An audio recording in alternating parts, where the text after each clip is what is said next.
नमस्कार, जोहार D focus channel के खास पेशकश में आपका स्वागत है। त्रिस्तरीय पंचायत चुनाव के पहले और दूसरे चरण के नॉमिनेशन के तारीखें आज लॉक कर दी गई है। त्रिस्तरीय पंचायत चुनाव के दूसरे चरण के चुनाव को लेकर नॉमिनेशन का आज आखिरी दिन था। आखिरी दिन भी राजनीति के कई रंग इस नॉमिनेशन के क्रम में देखने को मिले। एक तरफ जहां भारतीय जनता पार्टी, कांग्रेस और झारखंड मुक्ति मोर्चा के कई नेतागण अपने समर्थकों के साथ शुभचिंतक बनकर पार्टियों के कार्यकर्ताओं के साथ नॉमिनेशन करते देखे गए, तो वहीं आज एक बड़ी तस्वीर उस समय नजर आई जब भारतीय जनता पार्टी के कद्दावर नेता लक्ष्मण कुमार नायक जिला परिषद संख्या 18 से नॉमिनेशन करते नजर आए। लक्ष्मण कुमार नायक के बारे में आप अच्छी तरह जानते हैं कि ये इससे पहले विधानसभा का चुनाव भी लड़ चुके हैं, पूर्व प्रत्याशी रह चुके हैं गोमिया को, लेकिन आज इन्होंने जो तस्वीर दिखाई है यह बेहद ही रोचक है और लोगों को उत्सुकता बढ़ा रही है। इसी विषय में बातचीत करने के लिए इस समय हमारे साथ प्रबंध संपादक गजेंद्र प्रसाद हिमांशु जी भी जुड़ गए हैं। आइए इनसे जुड़ते हैं और जानते हैं कि राजनीति की आज की जो तस्वीर है इसकी राजनीति के क्षेत्र में क्या मायने हैं। हिमांशु जी, सबसे पहले आपका स्वागत है। बहुत धन्यवाद। आज आपने राजनीति की एक नई तस्वीर देखी हिमांशु जी, जो विधानसभा का चुनाव लड़ते हैं गोमिया से, आज अचानक प्रकट होते हैं और जिला परिषद का नॉमिनेशन कर डालते हैं। नाम लक्ष्मण कुमार नायक, भारतीय जनता पार्टी के कद्दावर नेता कहे जाते हैं, क्या कहेंगे? आखिर इस तस्वीर को देखने के बाद मैं क्या कहूं। राजनीति के कई रंग होते हैं जो हम लोगों ने फिल्मों में देखा है, और जहां तक मेरे पत्रकारिता जीवन में है, इस चुनाव को हम लोग काफी नजदीक से देख रहे हैं। इसके पहले भी चुनाव को हमने काफी करीब से देखा था। जिस कद्दावर नेता की आप जिक्र कर रहे हैं, उस कद्दावर नेता को हम लोगों ने शुरू दौर से देखा है, और खासकर डी फोकस ने बहुत ही बारीकी से देखा है, क्योंकि हमारे चैनल पे उनके समाचारों का प्रसारण लंबे समय से चल रहा है। आज आपने नॉमिनेशन करते हुए उन्हें जरूर देखा है, लेकिन हमने उन्हें शुरू दौर से देखा है जब वो पहली बार जिला परिषद के सदस्य बने थे, और 18 नंबर से वहां पर पुरुष हुआ करता था और वो चुनाव जीत कर आए थे। लक्ष्मण कुमार नायक को उस समय से हम लोग देख रहे हैं, और डी फोकस से उस समय से उनका संबंध भी रहा है। हमने देखा है लक्ष्मण कुमार नायक को कि कैसे रुक रुक के बोला करते थे, राजनीति को सीखा करते थे, पकड़ने की चाहत बहुत जबरदस्त थी और लोगों से संपर्क भी अच्छा बनाया करते थे। लेकिन लक्ष्मण कुमार नायक आज इस जगह पर आकर नॉमिनेशन करेंगे, मुझे विश्वास नहीं था, क्योंकि लक्ष्मण कुमार नायक को कसमार की जनता ने, गोमिया की जनता ने जितना प्यार दिया है, जितना आशीर्वाद दिया है, मुझे नहीं लगता कि उस क्षेत्र में किसी नेता को इतना प्यार और दुलार मिला होगा। क्योंकि अगर राजनीति की चर्चा करूं तो राजनीति में लोग ऊपर जाने की बातें किया करते हैं। जो विधायक रहता है वो सांसद बनने का सपना देखता है, जो सांसद रहता है वो मंत्री बनने का सपना देखता है।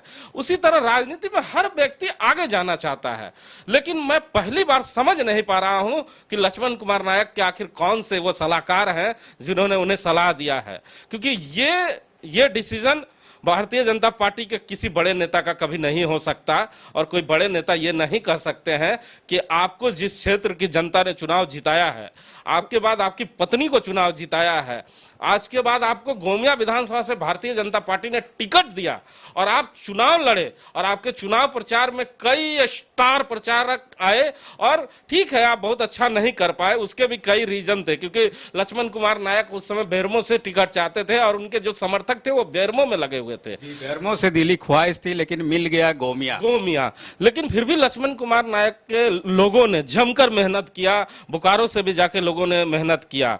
लक्ष्मण कुमार नायक को हम लोगों ने नीचे से देखा है, वो बोलेरो गाड़ी से चला करते थे। जब जिला परिषद उनकी पत्नी जीती, उसके बाद वो आगे बढ़ते गए, बोलेरो गाड़ी से मेहनत किए और उन्होंने स्कॉर्पियो खरीदा। अभी लक्ष्मण कुमार नायक फॉर्च्यूनर से घूमते हैं। तो गाड़ी में परिवर्तन हो रहा है, गाड़ी में बढ़ोतरी हो रही है। आप बोलेरो से स्कॉर्पियो, स्कॉर्पियो से फॉर्च्यूनर, फॉर्च्यूनर से भी आगे जाए, भगवान करे, वो हमारे मित्र हैं। लेकिन राजनीति में इतनी गिरावट कि विधानसभा लड़ने के बाद आप सीधे जिला परिषद पे आ गए, तो क्या साहब अगले बार आप मुखिया का चुनाव लड़ेंगे? ये लालसा ठीक नहीं है। ये लालसा कसमार की जनता को नहीं भाएगी, ये मुझे लगता है। और उनके जो समर्थक हैं, जो उनके सलाहकार हैं, वो जरूर लक्ष्मण कुमार नायक को ये बातें कहेंगे कि ये लालसा आपकी सही नहीं दिख रही है। हर जगह पर आप जाकर चुनाव लड़ेंगे तो किस मुंह से जाकर कसमार की जनता से आप कहेंगे कि साहब हमें वोट दीजिए। मैं जिला परिषद के चुनाव में आया हूं, ठीक थोड़े दिन पहले आपको विधायक के रूप में लोग देखना चाह रहे थे और विधानसभा का चुनाव आप लड़ने के लिए गए थे, और फिर आप जिला परिषद। ये लालसा ठीक नहीं है साहब। आपको अपने समर्थकों को आगे बढ़ाना चाहिए था। अपनी पत्नी चुनाव लड़ रही थी, उन्हें देना चाहिए था चांस। ठीक है, पत्नी ने भी सुना है कि नॉमिनेशन किया। यही एक तस्वीर में बता रहा था कि बगल की तस्वीर भी आप देखे होंगे कि उनकी पत्नी जो निवर्तमान जिला परिषद सदस्य है गीता देवी जी ने भी उस जो जिला परिषद क्षेत्र है उससे नॉमिनेशन किया, और ठीक उसके जस्ट बाद खुद लक्ष्मण कुमार नायक सामने आते हैं। लोगों को विश्वास नहीं हो सकता, लोगों को शायद यही लगा कि पत्नी के साथ आए हैं, और वे भी सेट पर्चा लेकर खड़े हो जाते हैं। देखिए, लक्ष्मण कुमार नायक बहुत ही सातिर नेताओं में शुमार है। मैं आपको बता दूं, वो कम बोलते हैं लेकिन वो जो करते हैं वो बाद में समझ में आता है। लक्ष्मण कुमार नायक का भी इसमें कोई प्लान होगा, लेकिन प्लान जो भी होगा शर्मा जी, प्लान जो भी होगा, लेकिन राजनीतिक पंडित जो राजनीति को समझते हैं, देखते हैं, वो कहीं से आपको कभी सलाह नहीं देंगे कि आप विधानसभा का चुनाव लड़ने के बाद जिला परिषद का नॉमिनेशन करिए। आपके पास कई ऐसे समर्थक थे, उन्हें भी कर सकते थे। कभी तो अपने लोगों को भी चांस दीजिए साहब, समाज के लोगों को चांस दीजिए। समाज के इतने बड़े आप नेता हैं, ठीक है, आपकी लालसा समाप्त हो गई थी, आप विधानसभा लड़ लिए थे। आपकी अगर पत्नी के डॉक्यूमेंट्स में अगर कोई गड़बड़ है तो समाज की किसी महिला को आगे बढ़ने का चांस देते, क्योंकि वो उस समाज से आते हैं जहां पर वो मुखर होकर समाज के लोगों को भी आगे बढ़ाने की बात करते हैं। लेकिन यहाँ तो अपने है तो दूसरे की अभी चर्चा कहाँ करें। बिल्कुल कहा जाता है, अभी जो वर्तमान चुनाव आप देख रहे हैं ये राजनीति दल के आधार पर, दलगत नीति के आधार पर नहीं लड़ी जा रही है। लेकिन अगर दल की बात करें, भारतीय जनता पार्टी कांग्रेस की बात करें, झारखंड मुक्ति मोर्चा की बात करें, जो झारखंड में बड़ी पार्टियां, आरजेडी की बात करें, तो जिन बड़े नेताओं को लक्ष्मण कुमार नायक से बड़ी उम्मीद थी, उनको सेनापति बनाने की तैयारी में पूरी पार्टी लगी हुई थी, वे सेना की तरफ आगे बढ़ते नजर आ रहे हैं। राजनीति का ये रंग कैसा लगता है आपको? राजनीति का ये रंग देखिए, मुझे नहीं लगता ये राजनीति महत्वाकांक्षा है। इसे राजनीति महत्वाकांक्षा कहते हैं कि महत्वाकांक्षा आपकी इतनी बड़ी हो जाएगी कि सत्ता के सुख भोग लेने के बाद आप जमीन पे नहीं आ सकते।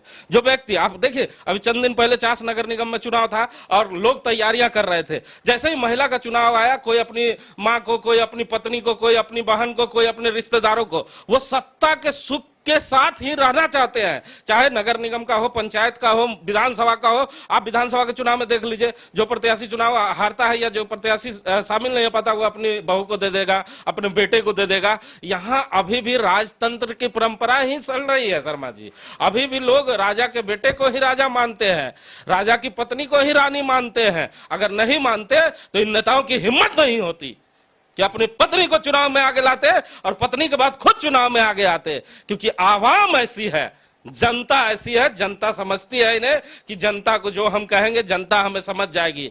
अभी मैं बयान सुन रहा था, कहा कि जनता ने कहा है कि हैट्रिक लगाने के लिए। किस जनता ने आपको कहा है हैट्रिक लगाने के लिए? जनता तो यह भी कह रही है कि अगले बार मुखिया का चुनाव भी खाली, आप उसमें भी चले आए, तो चले आएंगे क्या? तो लक्ष्मण कुमार नायक जी ही बताएंगे। लेकिन आपने जो तस्वीर देखी, इससे पहले भी एक तस्वीर आपने देखी थी कि जिला परिषद संख्या 14 से रतन लाल मांझी और गुलाबी देवी जो पति पत्नी है, दोनों ने नॉमिनेशन कर डाला और अभी वर्तमान में दोनों चुनावी मैदान में। हालांकि हो सकता है नॉमिनेशन कर लिया है, उनका पत्र भी सही पाया गया है, नाम वापस ले या नहीं ले, लेकिन यहाँ भी एक बड़ी तस्वीर। कहा जाता है कि राजनीति जो न कराए, उसके बारे में भी कुछ बताएंगे आप? जिला परिषद 14 की आप चर्चा कर रहे हैं, मैं आपको बता दूं, देखिए जिला परिषद 14 में जो डॉक्टर रतन है, उनका एक अस्पताल चलता है। अस्पताल के माध्यम से वो लगातार सामाजिक क्षेत्रों में काम करते हैं। और दूसरी जो झारखंड मुक्ति मोर्चा के आप उम्मीदवार की बात कर रहे हैं, जिसके साथ हीरा लाल मांझी नॉमिनेशन में पहुंचे थे, मैं आपको बता दूं, ये पंचायत का जो चुनाव है ये पॉलिटिकल चुनाव नहीं है, झंडे बैनर पे नहीं हो रहा है, लेकिन भरत यादव और हीरा लाल मांझी, इन दोनों को नॉमिनेशन में देखा देखा गया है। कल मुखिया के चुनाव में भरत यादव को देखा गया, जिला परिषद के कई उम्मीदवारों के साथ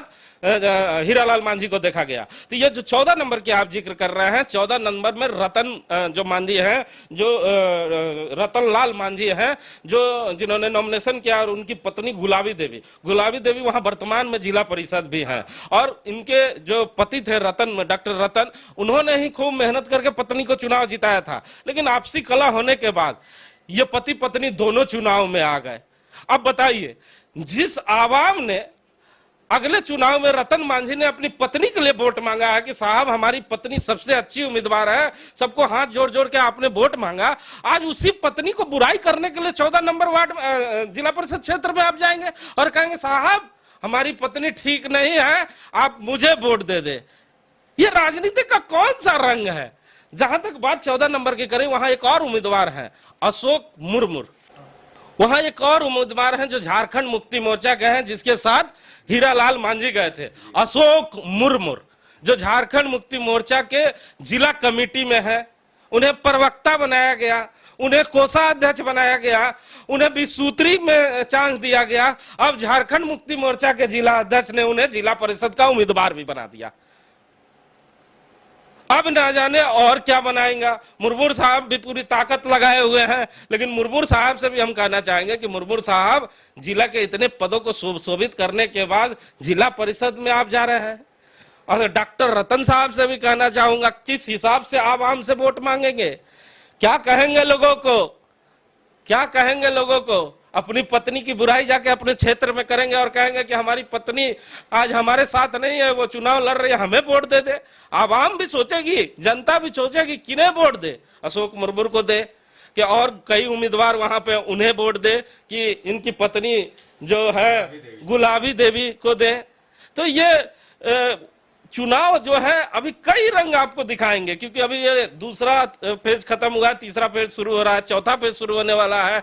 इसमें मैं टोकना चाहूंगा, कांग्रेस की बात करते सिर्फ राजधानी में नजर आ रही है, इस चुनाव में उनके बड़े नेता चाहे जिला अध्यक्ष की बात करें बिल्कुल नजर नहीं आते हैं। क्यों? खामोशी का राज क्या है इनकी पार्टी का? कांग्रेस के बारे में कुछ नहीं कहूंगा, नाराज हो जाते हैं। मैं तो अक्सर कहता हूं नाराज हो जाते हैं कांग्रेसी चुप रहने पे ज्यादा विश्वास करते हैं, क्योंकि सब लोगों का उम्मीदवार दिख रहा है, कांग्रेस पार्टी का उम्मीदवार और कांग्रेस पार्टी के नेता नहीं दिख रहे हैं। तो उसी से आप समझ लीजिए कि कांग्रेस पार्टी के कितने उम्मीदवार जिला परिषद में और मुखिया में खड़े हैं। कहाँ है श्रीमान, कहाँ है श्रीमती जी?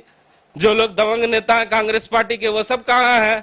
वो कहीं नजर नहीं आ रहे हैं। तो नजर नहीं आ रहे हैं, जब उम्मीदवार ही नहीं तो नजर कहां से आएंगे? जिनके उम्मीदवार हैं वो नजर आ रहे हैं। अब उनसे पूछने आप जाइएगा तो वो कह देंगे कि पार्टी लेवल से चुनाव नहीं हो रहा है, इसलिए हम नजर नहीं आ रहे हैं। साहब पार्टी लेवल से चुनाव इनके लिए भी नहीं हो रहा है, लेकिन ये अपने समर्थकों के साथ खड़े हैं, दिख रहे हैं, क्योंकि इनका उम्मीदवार है। इन्हें पार्टी को मजबूत करना है और पार्टी के कार्यकर्ताओं को जिताना है। अब जिसे पार्टी को मजबूत ही नहीं करना, पार्टी को जिताना ही नहीं है, तो उनके बड़े नेता दिखे चाहे ना दिखे, चाहे उससे क्या फर्क पड़ने वाला है? कोई बड़ा नेता आएगा तो नया मेयर में फूल लेके खड़ा रहना है और सर्किट हाउस में फोटो खिंचाना है और फेसबुक पे डालना है, काम यही बच गया है। उसी को ये लोग कर रहे हैं। भारतीय जनता पार्टी के लिए तो एक तरह से जिला अध्यक्ष के लिए धर्म संकट खड़ा कर दिया लक्ष्मण कुमार नायक ने।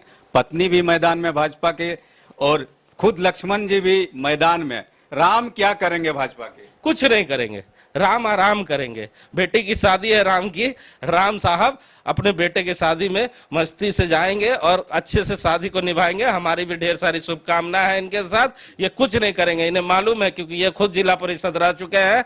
इस जो बीच का झमेला है, इस झमेला में ये नहीं पड़ेंगे। इन्हें मालूम है कि किश्ती जब डूबती है तो उसे बचाने के लिए कोई लोग पहुंचे ना पहुंचे कोई फर्क नहीं पड़ने वाला है। किश्ती ने अगर डूबने का फैसला कर लिया है तो कोई उसे बचा नहीं सकता। अगर किश्ती डूब रही होती तो जरूर राम जाके उसे बचा आते, लेकिन जब किश्ती ने खुद डूबने का फैसला कर लिया है तो उसे कौन बचा सकता है? आपने सुना कि राजनीति के जो रंग आप देख रहे हैं पंचायत चुनाव को लेकर, उसके कई रंग आपके सामने हैं और लोग उत्सुक हैं कि अब किस तरफ जाएं, किसके साथ खड़े होंगे और किसको क्या जवाब देंगे। आज की तस्वीर और इससे पहले जिला परिषद संख्या 14 की तस्वीर हमने आपको दिखाई, सभी प्रिंट मीडिया इलेक्ट्रॉनिक मीडिया ने आपको दिखाई, और जिससे देखकर बोकारो की आम आवाम खूब ताज्जुब कर रही है कि राजनीति और चुनाव जो ना कराए। कैमरा पर्सन देवेंद्र कुमार के साथ मैं राम नारायण शर्मा।